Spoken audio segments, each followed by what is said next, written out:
जल्द से जल्द बच्चे पैदा करो, ये बयान है तमिलनाडु के मुख्यमंत्री एम.के. स्टैलिन का, जिसे सुनकर हर कोई हैरान हो गया।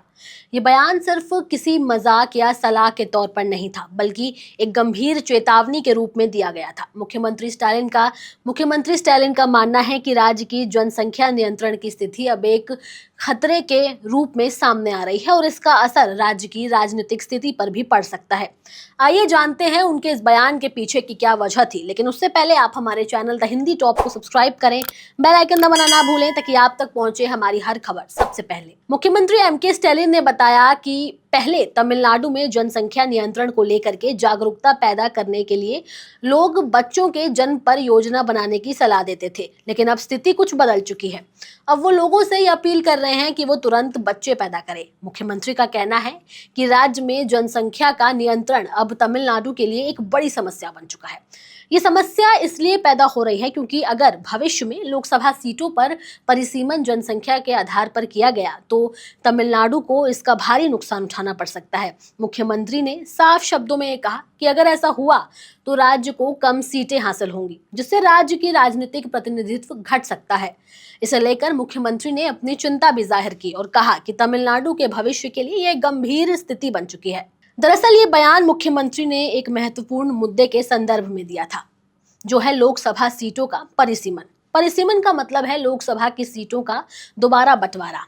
इस प्रक्रिया के तहत जनसंख्या के आधार पर हर राज्य को लोकसभा में मिलने वाली सीटों की संख्या तय की जाती है।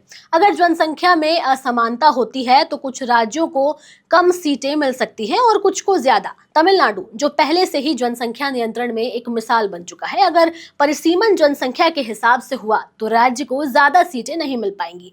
इसका मतलब है कि तमिलनाडु के राजनीतिक प्रभाव में कमी आएगी। उत्तर भारत के राज्य जैसे उत्तर प्रदेश, बिहार, जिसकी जनसंख्या ज्यादा है, उन्हें ज्यादा सीटें मिल सकती हैं। इस तरह दक्षिण भारत के राज्यों को राजनीतिक रूप से नुकसान हो सकता है। मुख्यमंत्री एम.के. स्टैलिन ने इस मामले को लेकर एक सर्वदलीय बैठक बुलाने का फैसला किया। 5 मार्च को उन्होंने होने वाली इस बैठक में तमिलनाडु के सभी राजनीतिक दलों के नेताओं को आमंत्रित किया था।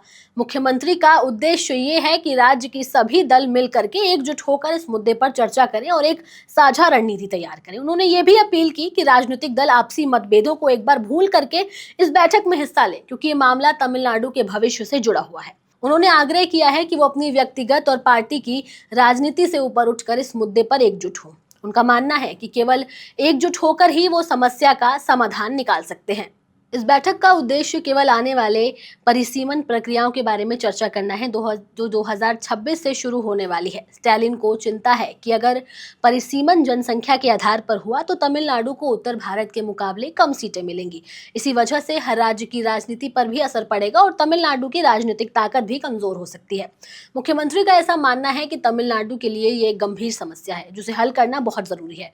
उन्होंने ये भी कहा कि राज्य के नागरिकों को ये समझना होगा कि ये सिर्फ एक राजनीतिक मुद्दा नहीं, बल्कि उनके भविष्य से जुड़ा हुआ सवाल है। अगर राज्य की सीटें घटती हैं तो इसका असर राज्य की योजनाओं पर, विकास कार्यों पर और संसाधनों पर भी पड़ सकता है।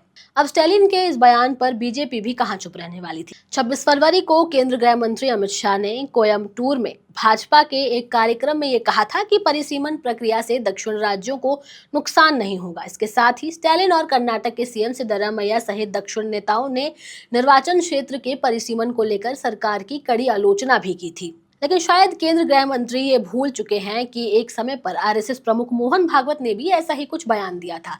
नागपुर में कथाले कुल सम्मेलन को संबोधित करते हुए संघ प्रमुख भागवत ने यह कहा था कि कुटुंब यानी कि परिवार समाज का हिस्सा है और हर कुटुंब इसकी इकाई होती है।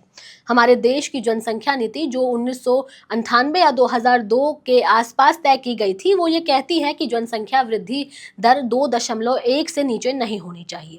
हमें 2 या 2 से अधिक बच्चों की जरूरत है, यानी कि 3। जनसंख्या विज्ञान यही कहता है।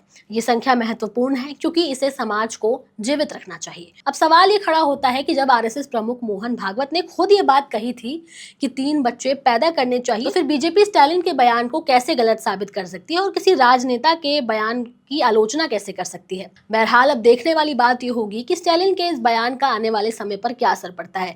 फिलहाल इससे जुड़ी हर अपडेट हम आपको देंगे। कैमरे पर मेरा साथ दे रहे थे मेरे साथी शिव कुमार, मैं आपके साथ तनु चतुर्वेदी। जाते आते आप अपनी राय हमें कमेंट सेक्शन में जरूर दें। हमारे चैनल द हिंदी टॉप को सब्सक्राइब करें, हमें एक्स यानी ट्विटर, फेसबुक और इंस्टाग्राम पर भी फॉलो करें।